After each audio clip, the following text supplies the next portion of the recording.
APIs have been playing a great role in application development since at least a couple of decades, and now every other application is relying on APIs to get data from other system or other part of the same system. It's imperative for QA teams or testers to involve in in-depth testing to assess the quality of APIs. My name is Ajay Singh, and I have 14 years of experience into software quality, and I will be giving you two sessions on API. And in the part one, we will be focusing on API fundamental concepts. Welcome to API testing part 1 course. In this course, we will be talking about API core concepts, which is very important for QA professional to understand, to devise test strategy for API testing, as well as to understand the deep and intricacies of APIs. Let's get into the course. We'll start with the definition of API, HTTP protocol, and the data formats for API. Then we'll be talking about different API types, authentication mechanism, and testing tools. So now we will try to understand what is an API. So let's look at one of the illustration. So imagine you have one app on your phone. So we'll consider this as system 1, and there is a weather forecasting supercomputer which is system 2. The intention here is to get the information from this weather forecasting supercomputer onto the app. So you would like to see the weather forecasting details for a particular location. How this can be done? You cannot access directly weather forecasting supercomputer to get the details.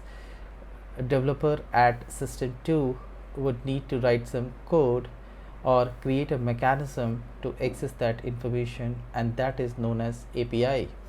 So this API will fetch the information from weather forecasting supercomputer and make it available for other system to fetch that information from this API into their systems.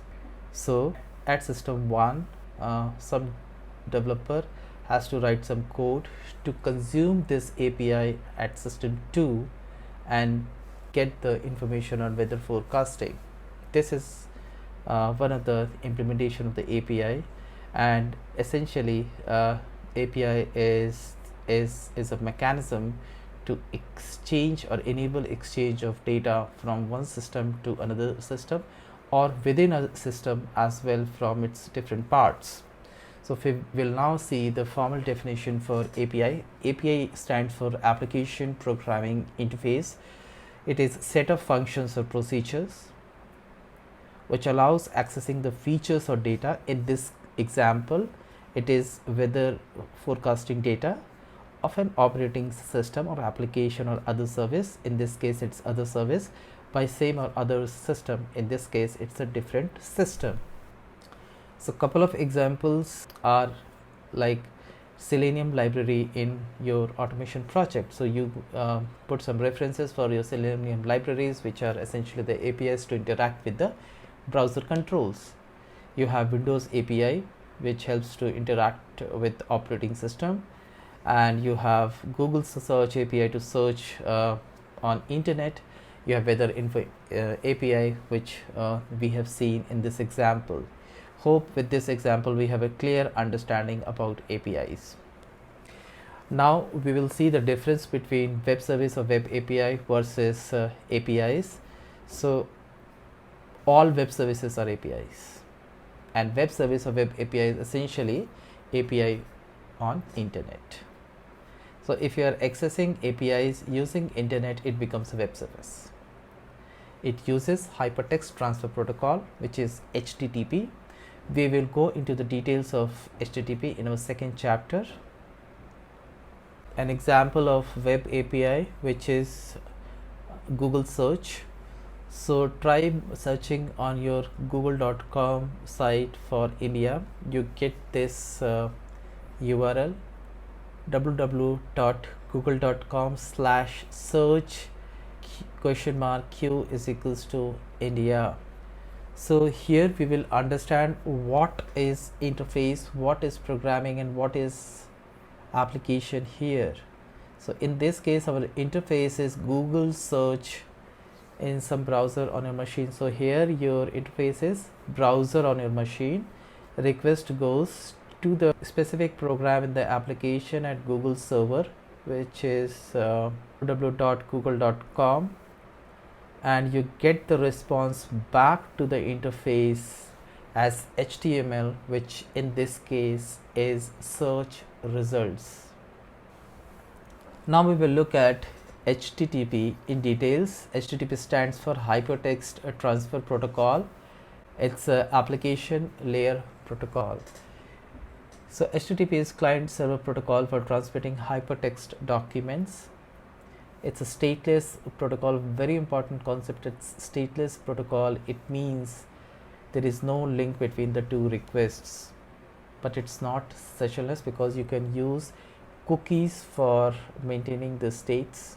HTTPless protocol, very important concept. It's stateless protocol. It means there is no link between the two requests, but it's not sessionless because you can use cookies for maintaining the states. HTTP is application layer protocol. HTTP uses TCP connection, which is transport layer protocol, which breaks the application data into packets, and this packet gets delivered to the transport layer. It makes use of SSL for security. And now in the next slide we will see the mechanism of HTTP flow. So in the first step, TCP connection gets established. So you type in something, say www.google.com. So what is the first step? TCP connection will get established, and it will use three-way handshake. Once that is successful, then HTTP request gets sent over the network, and server receives the request and sends the response back, and the interface receives the response. It either closes or reuses TCP connection for next request. Now we will talk about different HTTP methods. So they have different motives to do. So if you want to fetch the information, you use get method of HTTP. So we'll see how it can be implemented. So in a HTTP request, if you mention get method, it says that you want to request data from specified resource. If you want to create some resource, you use post method. If you want to update, you use put method. If you want to delete a specific resource, you use delete method. There are some other methods also there for HTTP, but we'll just talk about these four very common methods. You can go through the internet to take a look at few other methods as well. Now it's very important, what is the HTTP response code? So corresponding to a request, you get a response, right? In response, you always receive a response code. Response codes indicate something. For example, if you receive response code as 200, which means it's all okay and the request was successful. 201 in case it's a post request or something got created over the server. So that is 201. We have 300 series requests, then response codes, sorry, and 301 if a resource is moved permanently and redirection is required, and 302 it tells that tells the client that to look or browse to another URL because it has been changed. 400 series request, so we get 400 for bad request. It means the request formation was incorrect or the size was too large, so you get 400 bad request. 401 in case of its unauthenticated request, you get 401 unauthorized. 403 for forbidden means the request was valid, but the server is somehow refusing to serve it. 404, the requested resource. So for example, if you're looking for some get resource particularly, and if that resource is not available, you get 404. 405, the method is not supported. For example, if you want to search for, or if you want to get some list of users and you are using the post method, you would receive 405 as a response code. 429, this is when you are over threshold number of requests per second, you get 429. Next series of response codes are 500 series. So 500 is internal server error, there is some issue with the server. 502, if the gateway is bad, means server was acting as a gateway and received invalid response from upstream server. If upstream server gets timed out, you get 504, and you get 503 when the service is not available or it gets overloaded. So there are a lot of other response codes as well. You can go through the documentation for HTTP response codes to understand them, but these are the common ones which you encounter in your day-to-day testing. Next we'll see the request header. So when you type in this case I have typed in www.youtube.com, so this was a request header which was captured from the developer tool for the browser. So we'll talk about it as well later. So there is a developer tool for browser, and you can see the request headers and other request body details as well. So request headers has a lot of attributes which specify the request details, and then you get response headers as well. So in this case we have the information, what is the content type and what was the caching, etc. So these are the details which are available in your developer tools for browser. If you are using some other tool like Postman for testing, which we will be talking about in my part 2 of this API series session. So now we will look at the Chrome developer tool. This developer tool is available in all the browsers. So we will look at the Chrome developer tool to see the HTTP request and response. It's a very helpful tool for QA professionals to understand what happens behind the scenes when you request for something. So this has opened up the Chrome developer tool. So I'll erase all the requests and I'll do a fresh request for India.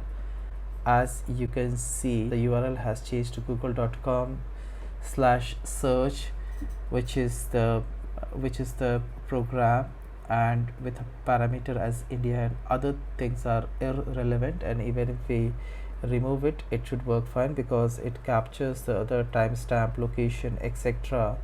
So this is from Google only.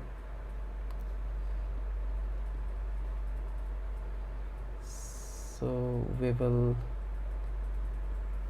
remove everything except this, even then we get search result as India. So now click on the first request, we can see the request URL, we can see the request method. This is the HTTP method get because we are fetching the data, and the status code, the response code is 200, means all is okay, and these are the IP address for the remote server.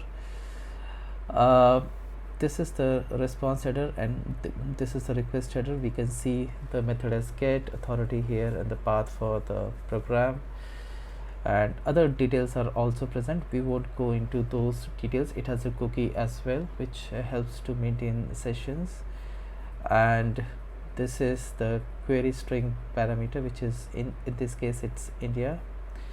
and we can see the response code as well. We can take a look at the response body. This is the response body, which is essentially responsible for drawing this HTML, and we can see the nice page with the results. So now we will understand the HTTP request for google.com in further details. So you type in www.google.com. HTTP request will have 4 parts: start line, headers, blank line, and body. So start line will have the method name, HTTP version, and in case of response we get HTTP version as well as response code, which can be 200, 400, which we have talked about in previous slides. Headers will be host, token, etc. In case of response it can be cookies and other information, as we have seen over here. And then there is a blank line followed by the body. Body can have parameters or it can be without parameters as well, but in case of response we receive HTML page because it has to show onto the browser, so HTML page will have the details. Moving on to the next slide, which talks about in details or the comparison of request versus response.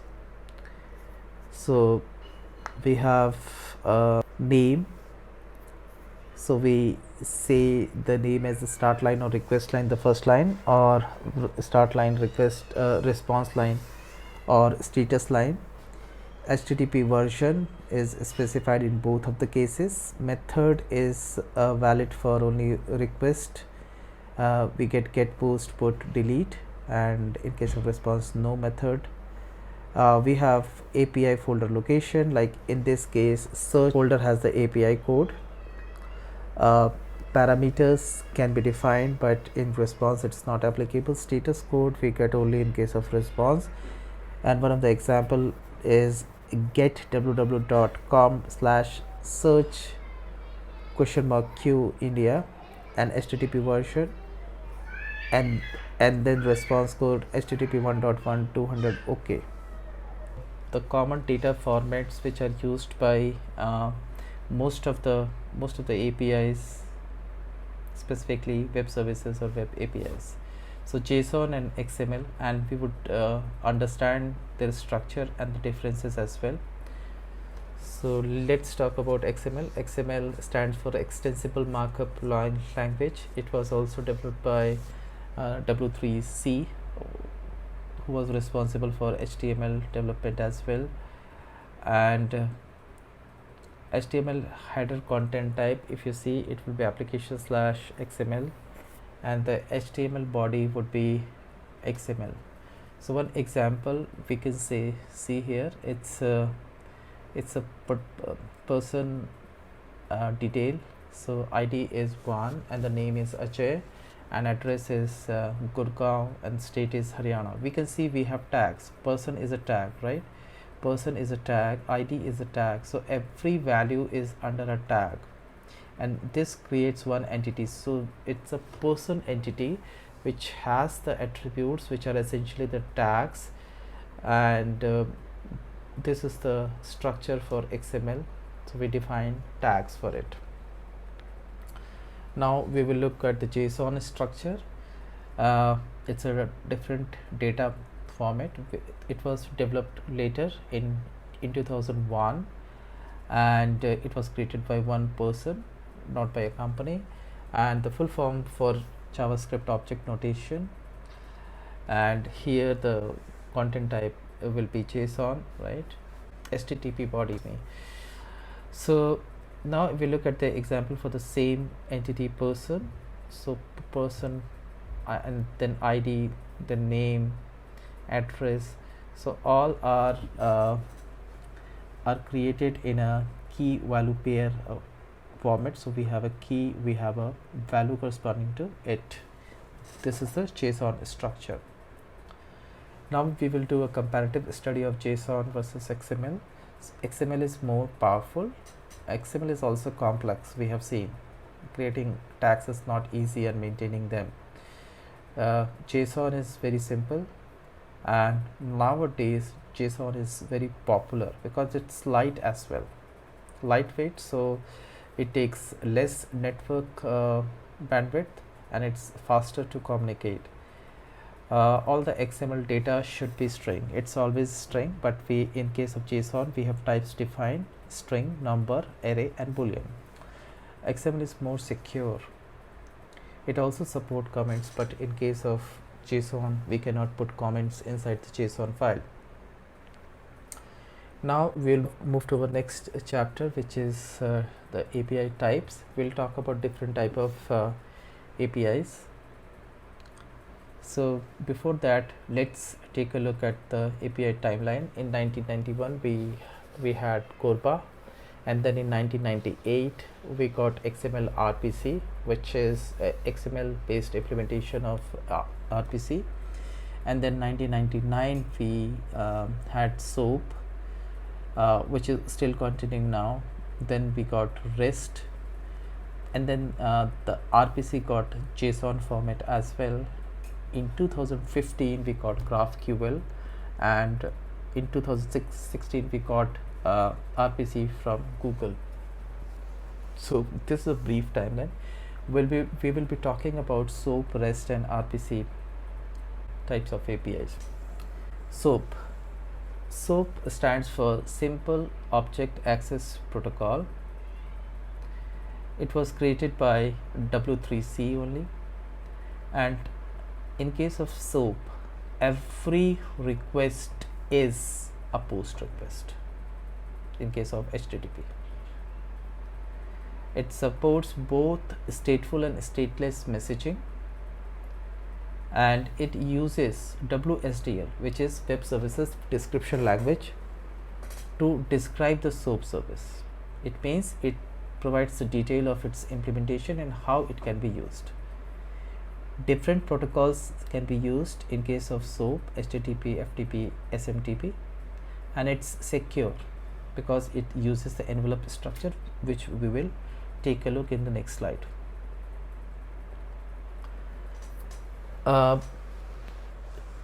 Typical SOAP request has start line, which is post WSDL address, and then the HTTP version, and the header line is content type will be text/XML, then a blank line, and then we have body XML envelope forming WSDL. Then if we talk about the body message, we'll take a look at an example as well, but the typical body message has an envelope tag and a body containing the request or response, header if the message must determine its specifics or extra requirements, and a fault informing any errors. So this is an example wherein we are trying to convert the temperature from Fahrenheit to Celsius, and this is the post, this is a request. In case of SOAP, it's always post. So this is the address for your WSDL and HTTP version. It is hosted on the w3schools.com, and the content would be text/XML, right? And then we have envelope structure, and then we have the namespace. This is the response body. We get 200 in this case, all okay. Content type text XML, and the length of the content, and then XML version. And then if we look at the body has the result as 23.88, 75 got converted to it, so we got whole data back. What is WSDL? It's a web service description language, full form for WSDL. It defines what this web service does, what are the functionalities, and what are the things the end user of the API should take care of. And it has following sections: definition, target namespace, data types, messages, port type, bindings, and service. WSDL structure. So as we have talked about, this is a typical structure of WSDL, or in short WSDL. Definitions. Inside definitions we have types, message, port type, and binding. And this is one example for WSDL, which we will take a look quickly. Right. So here we have definitions. So I'll go back to the slide as well, the previous slide. Definition, we have then target namespace, types, messages, and then we have port type, and then bindings and services, binding, and in the end we will have services. This is a WSDL document for calculator service. So this is one example of WSDL. So you get a document like this, which will have this components, and based upon this document, developer will understand its required implementation and how coding needs to be done to access it. And also in our part 2 of this API series session, we'll understand how to create test cases from WSDL document. Next type of API is REST, which is very common nowadays, and it is based upon 6 architectural principles, and it was presented by Roy Fielding at the University of California, Irvine, as his doctoral thesis, and he wrote a paper as Architectural Styles and Design of Network Based Software Architectures, and which got popular after that and used as REST in the commercial world as well. So REST states 6 architectural principles. 5 are mandatory, 1 is optional. So first is statelessness, doesn't allow the server or the receiving end to retain the information they receive from the client. It has to be stateless. Next is client server architecture, they should be independent of each other to support scaling and also maintenance. Third is cache. The client side of REST API should have mechanism to have cache. It will help to reduce the need of number of times the application needs to send the call, saves the resources. Uniform interface, it is about decoupling the interface from the implementation, which makes interaction simple. And there are 4 sub constraints of this specific principle. I would recommend you to go to internet to read more about this. The 5th principle is layered system. The REST API should use different architecture layers, each contributing towards a clear hierarchy. Each layer is loosely coupled, which lets you to encapsulate legacy code in one part of API while changing another part of API to a new technology. Code on demand, this is an optional principle which allows you to transmit the code within an application through API. So these are the 6 principles outlaid, but only 5 are mandatory to be implemented by an API to be qualified as REST. Now after REST we'll talk about RPC, which is remote procedure call.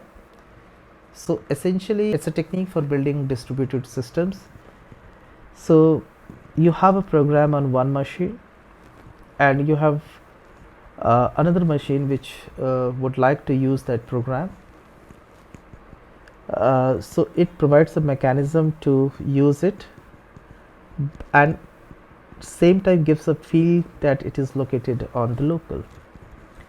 It can be anything XML or JSON. It uses get to fetch the info and post for everything else if it is using HTTP. It is independent of transport protocols. It can use TCP, UDP.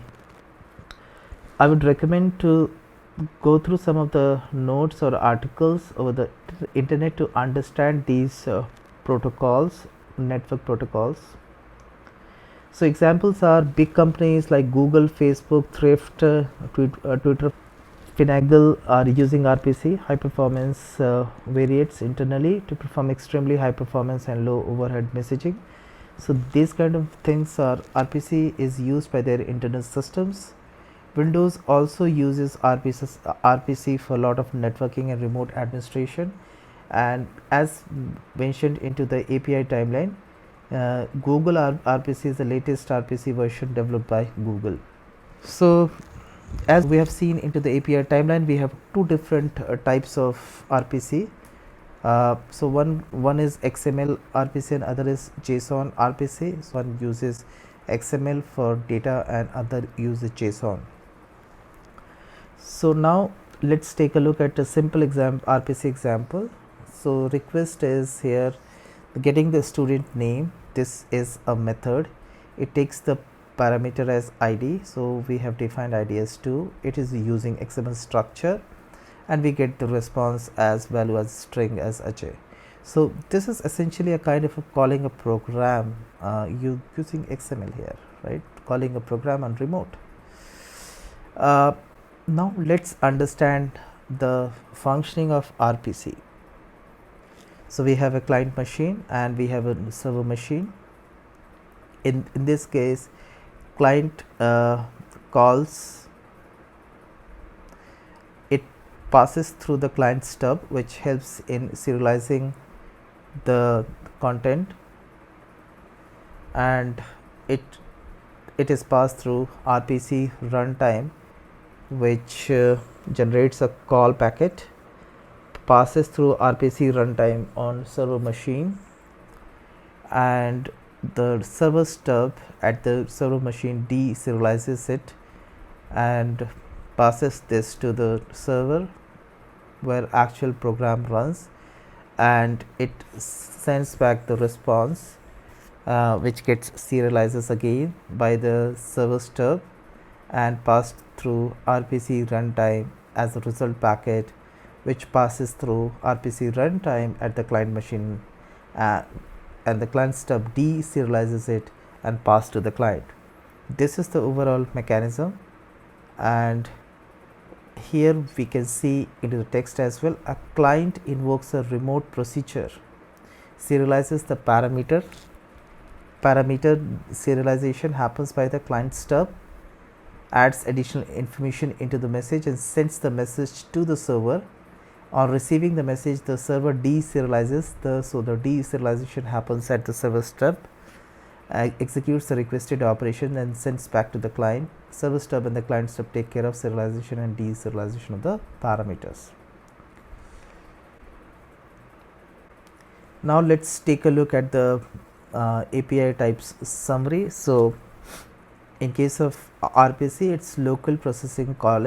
It creates a field that processing is happening local.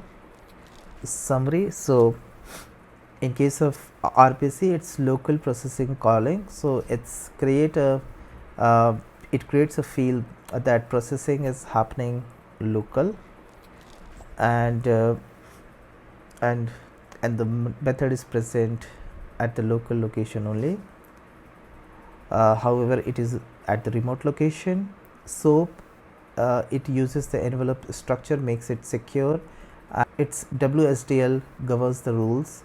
REST, any API which is compliant with the 6 architectural constraints, essentially 5, one is optional, becomes REST.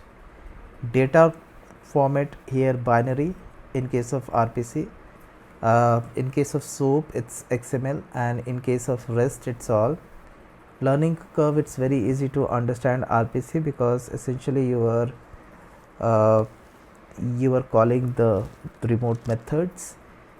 SOAP is difficult because understanding WSDL, coding it according to it makes it difficult, and REST is easy. Data size is lightweight in case of RPC, it's very heavy in case of SOAP because a lot of overheads are there, and lightweight in case of REST.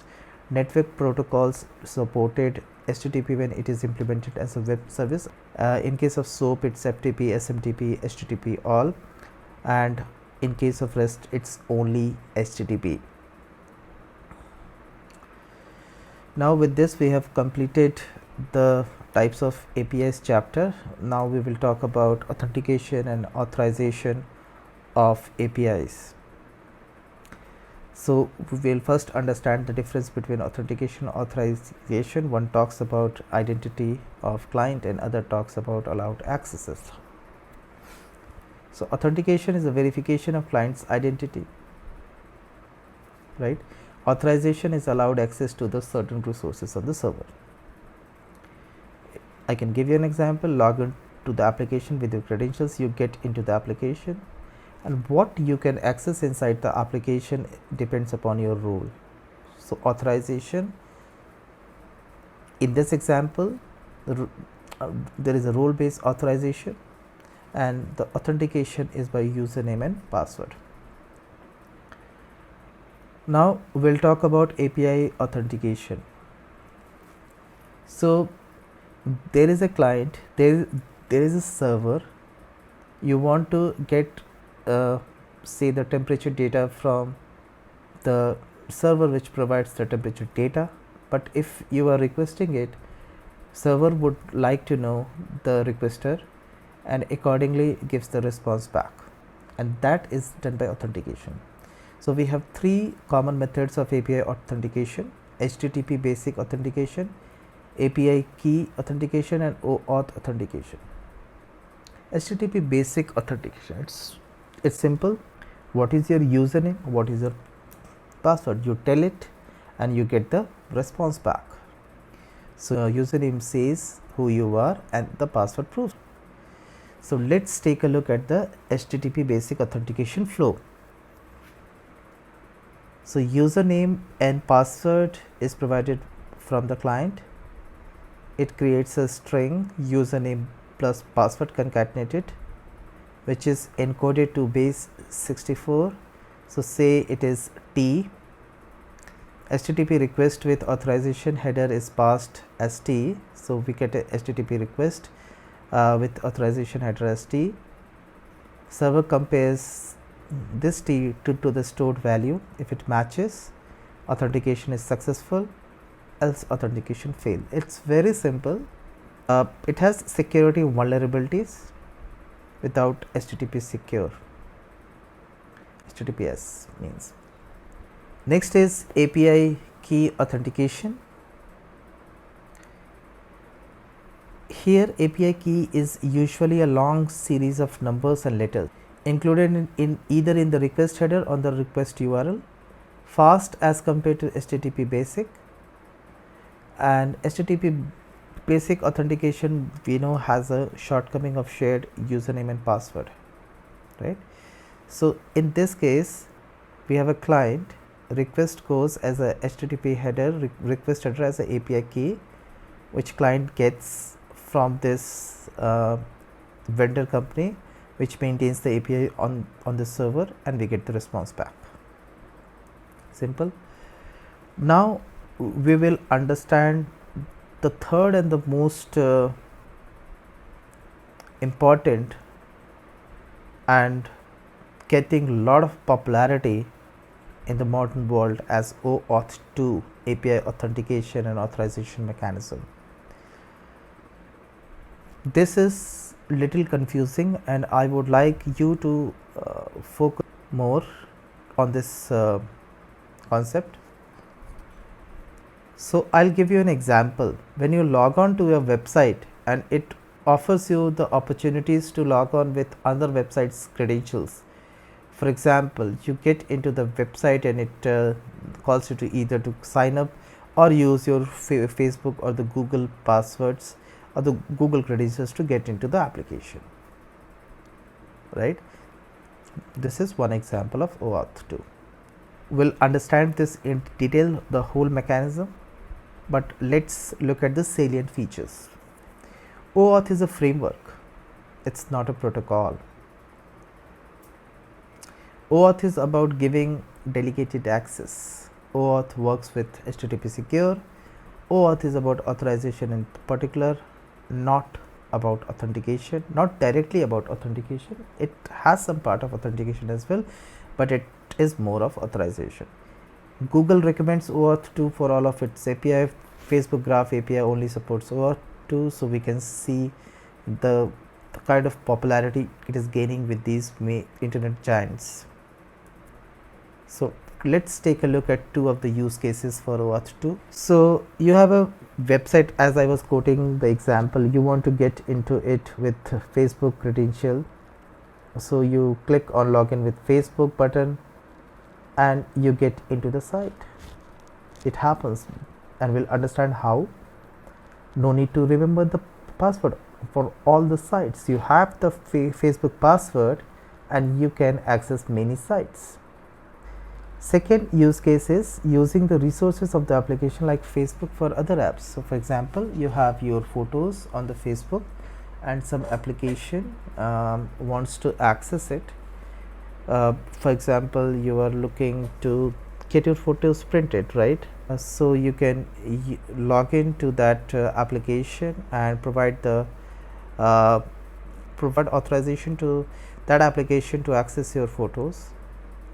So you have authorized the app, but that app cannot do anything else apart from accessing the photos in the read-only mode.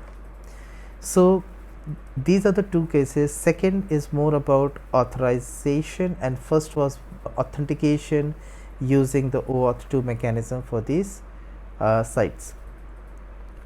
Now let's get into the details for OAuth 2.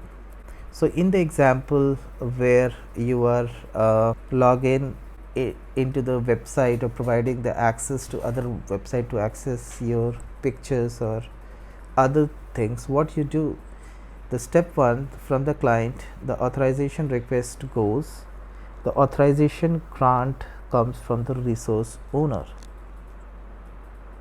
Who is the resource owner? You are the resource owner. So you provide the authorization grant. You log in with your Facebook account and you provide the authorization grant. Based upon the authorization grant, client goes to the, what is client? The website or app, right? Goes to the authorization server and it gets the access token, the step 4 plus refresh token.